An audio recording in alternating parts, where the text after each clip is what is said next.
بسم اللہ الرحمن الرحیم۔ السلام علیکم۔ تعبیر نامہ چینل میں خوش آمدید۔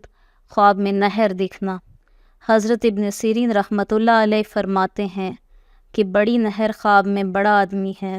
اگر دیکھے کہ بڑی نہر میں صاف پانی ہے، دلیل ہے کہ دیانت دار بڑے آدمی دیانت دار کو ملے گا اور اس سے خیر اور فائدہ حاصل کرے گا۔ اور اگر دیکھے کہ نہر سے نکلا ہے، دلیل ہے کہ بلا اور غم سے نجات پائے گا۔ اور اگر دیکھے کہ بڑی نہر میں گیا ہے اور اس کا پانی گدلا ہے، دلیل ہے کہ بڑے ظالم شخص کو ملے گا۔ اور اگر دیکھے کہ اس نہر میں ڈوب گیا ہے، دلیل ہے کہ اس سے مر کر نجات پائے گا۔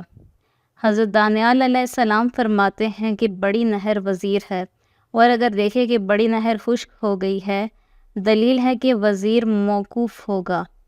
اگر نہر کا پانی زیادہ دیکھے، دلیل ہے کہ وزیر سے بخشش پائے گا۔ اور اگر تلخ پانی ہے، دلیل ہے کہ رشوت لے گا۔ اور اگر نہر کا پانی گندا ہے، دلیل ہے کہ بیمار ہوگا۔ اور اگر نہر کا پانی سرد اور عمدہ ہے، دلیل ہے کہ وزیر سے انعام پائے گا۔ اور اگر دیکھے کہ خون اس نہر میں جاری ہے، دلیل ہے کہ اس ملک میں بہت خون ریزی ہوگی۔ اور اگر دیکھے کہ نہر کا پانی سفید اور اچھا ہے، دلیل ہے کہ عام لوگ وزیر کی تعریف کریں گے۔ اور اگر دیکھے کہ نہر کا پانی زمین میں گھستا ہے اور کچھ نہیں رہا ہے، تو عذاب پر دلیل ہے کہ اس ملک پر آئے گا۔ اور اگر دیکھے کہ نہر کے پانی سے اپنے آپ کو دھویا ہے، دلیل ہے بادشاہ اور وزیر کی شرارت سے امن میں رہے گا۔ اور اگر دیکھے کہ پانی کے نیچے غوطہ لگایا ہے، دلیل ہے کہ وزیر کے راز سے اطلاع پائے گا۔ اور اگر دیکھے کہ اپنا کپڑا دھویا ہے، دلیل ہے کہ اس کو اور اس کے اہل بیت کو بادشاہ اور وزیر سے امن رہے گا۔ اور اگر دیکھے کہ نہر میں چلتا ہے اور اس کا کپڑا آلودہ ہو گیا ہے، دلیل ہے کہ سوداگری کی طرف سے غم کھائے گا۔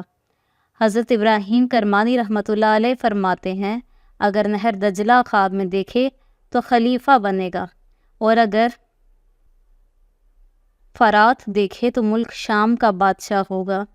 اور بعض اہل تعبیر بیان کرتے ہیں کہ ملک روم کا بادشاہ ہوگا۔ اور اگر نہر نیل دیکھے تو مصر کا بادشاہ ہوگا۔ اور اگر نہر رودگر کو دیکھے تو ارمینیا کا بادشاہ ہوگا۔ اور پانی پینا اور اپنے آپ کو اس سے دھونا خیر اور فائدہ ہے، اور پانی کے اندازے پر کہ جس قدر پیا ہے اس کو بادشاہ کی طرف سے کچھ ملے گا۔ حضرت جعفر صادق علیہ السلام فرماتے ہیں، خواب میں نہر کا دیکھنا 7 وجہ پر ہے: حج کرنا، بندگی کرنا، بادشاہ کو دیکھنا، تجارت کرنا، مال حاصل کرنا، ریاست یا پھر فتح حاصل کرنا۔